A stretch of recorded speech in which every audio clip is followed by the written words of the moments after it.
Usha Silai project, a powerful fashion-forward initiative called Reimagine Fashion. We have with us today Mr. Krishna Sriram, the Executive Chairman, Usha International, and Dr. Priya Somaya, Executive Director, Usha Social Services. Before we get into the work and the collection that was presented at the show, Dr. Priya, could we hear a few words about, this initiative, Reimagine Fashion, the journey that you guys have come through? It's been a very long time that you have worked for this show.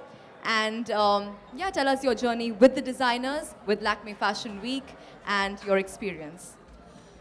Well, it's not been too long. It's been about 7 years. In 2011, the journey started. Our chairman, Mr. Krishna Sriram, his vision and his idea facilitated this entire journey. Throughout the journey, 2011, we started with 65 Silai schools in Tamil Nadu. And from there, we've moved on. The network has expanded. Today, we have over 15,000 Silai schools. The ladies were trained in basic sewing and stitching, but we also felt that there was a lot of potential in the ladies to do highly creative work with the sewing machine, with embroidery, with designs, etc.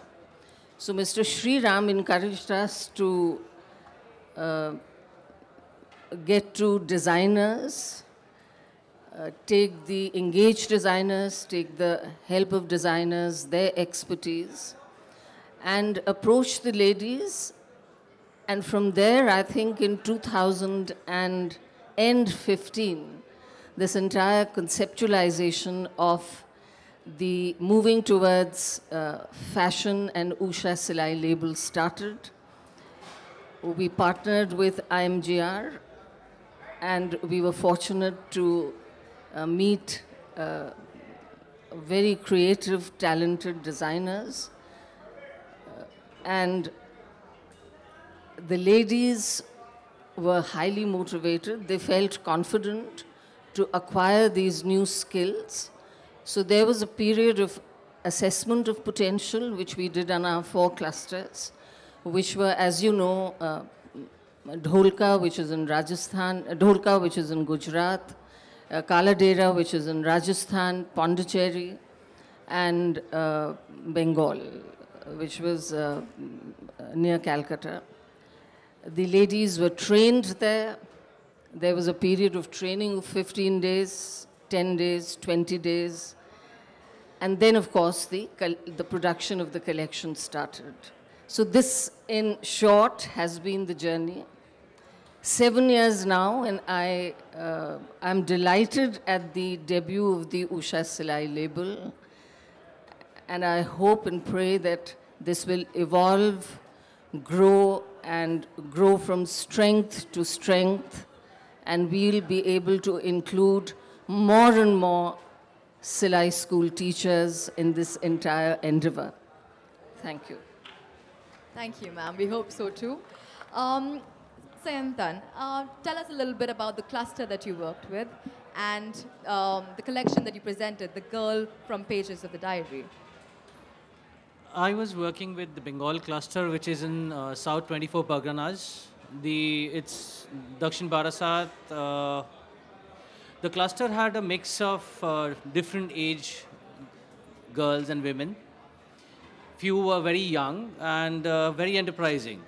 So when I first went for the assessment, I was pretty infused with their excitement rather than my excitement. I went there to train and assess, but they were so excited to see what a designer does.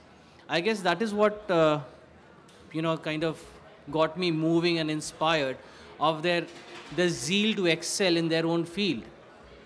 And the reason I named this collection The Girl from the Pages of the Diary is because, it was winters, and I know this single person who was always excited, always pretty experimentalist, pretty much. And the kind of layering that she used was very much inspiring. Nothing kind of came together, but yet came together. So I stuck to this inspiration and I created collection called Girl from the Pages of the Diary. Fabrics developed in Bengal, khadi. Bengal essence has to be there, so we use batik as print, and the entire stitching obviously is for the women to take credit of. Thank you. Thank you. Soham, your collection was inspired by the black machine. Yeah. Tell us about it. Well, I literally focused on the black paddle machine, and I was really inspired. I mean, making a garment with the black paddle machine is, I would say, the most sustainable way to make a garment. It runs without electricity, so I mean that literally inspired me very much, and the entire collection is woven around the concept of the black paddle machine, whether it is the color story or the sustainable aspect of it. And surfaces also are created with the running stitches. All the surfaces are created with the pedaled machine. So I can safely say that entire collection is circulated around the black pedaled machine. Thank you. Srijit, your collection was a window to the world. Tell us everything about it.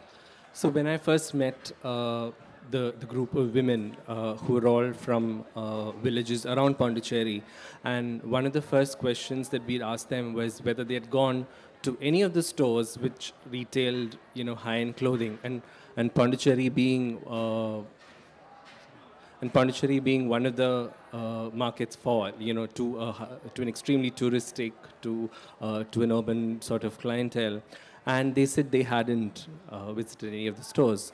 So for me, the idea was to look at Pondicherry as both an experience and as a reference to teach a bunch of women who were extremely excited about a range of clothing that was going to be that was targeting something that they had not done earlier, because they were all just making blouses for women in their own villages.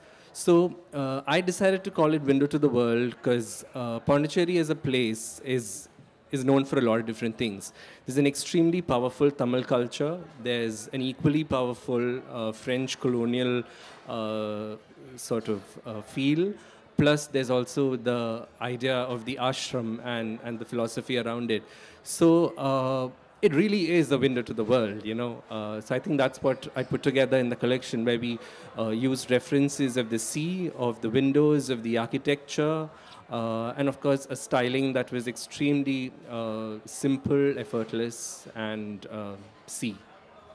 So yeah. Thank you. Amit and Richard, while we've all heard of Rajasthan, you guys introduced us to something called Ranistan today. Tell us all about it. So the first time we went to actually assess all the women over there, what we realized is that we might think that we are more urban and we are edgier, cooler and all those things. The good thing is digital has reached the villages. They are very aware. And we asked them what, according to them, is fashion, because we wanted to understand. We didn't want them to just create things which they don't understand and it doesn't really make sense.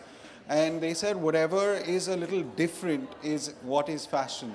That got us back to thinking, and we thought that we should take our inspiration from something that is rooted there. So we took the traditional costume of the royals, which is the poshak, the Rajasthani, basically the Rajput poshak, and we deconstructed it to make separates which would be easy and comfortable for any woman of any age today to pick up in a rural setting or an urban setting.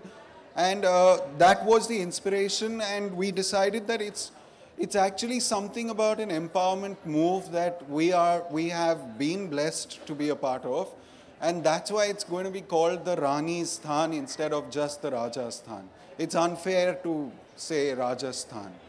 I mean, it's their time, so that's why we wanted it to be Rani's Sthan. Thank you. Thank you. We can have the floor open for questions, if any.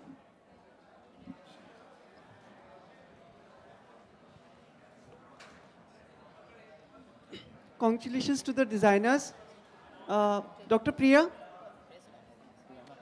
Dr. Priya? Namaste ji. Ma'am, जो brand Usha है, like, do you think there's need for to promote and to bring it more forward in the coming years and the initiative of the brand Usha? Brand Usha तो बहुत well known brand है. मेरे ख्याल में सारे हिंदुस्तान में इससे ज़्यादा एस्टैब्लिश्ड और रिस्पेक्टेड ब्रांड नहीं है. जहाँ तक उषा सिलाई लेबल का सवाल है, वो अभी शुरू हुआ है और उस पर मैं चाहूँगी कि हमारे चेयरमैन मिस्टर कृष्णा श्रीराम आपसे कुछ कहेंगे, क्योंकि इन्हीं का आइडिया है, इनकी ये सोच है और ये बहुत आगे जाएगा, इतना मैं ये समझती हूँ. और धीरे धीरे बढ़ेगा, जैसे जैसे काम बढ़ेगा वैसे वैसे इसका नाम बढ़ेगा. ये तो होना ही है, पीछे तो हटना नहीं है. Can we have some words from the ladies who have walked the ramp? आप कुछ बोलेंगी, आपने जैसा जो वहाँ काम किया कैसा लगा आपको, कुछ बोलिए जो भी आपको समझ में आए.